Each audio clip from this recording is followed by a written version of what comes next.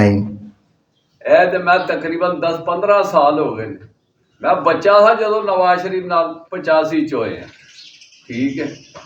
ਲੇਕਿਨ ਜਦੋਂ ਮੈਨੂੰ ਪਤਾ ਲੱਗਾ ਕਿਸੇ ਅੱਲਾ ਦੇ ਬੰਦੇ ਨੇ ਕਿਹਾ ਤੁਹਾਡੀ ਗੱਲ ਕੀਤੀ ਕਿ ਤੁਹਾਨੂੰ ਪਤਾ ਹੈ ਬੰਦਾ ਚੋਰ ਹੈ, ਠੀਕ ਹੈ, ਤੇ ਉਹਨੂੰ ਤੁਸੀਂ ਵੋਟ ਦਿਓਗੇ ਤੇ ਤੁਸੀਂ ਵੀ ਉਹਦੇ 'ਚ ਸ਼ਾਮਲ ਹੋਗੇ। ਇਹ ਸਾਰ ਰਫੀਕ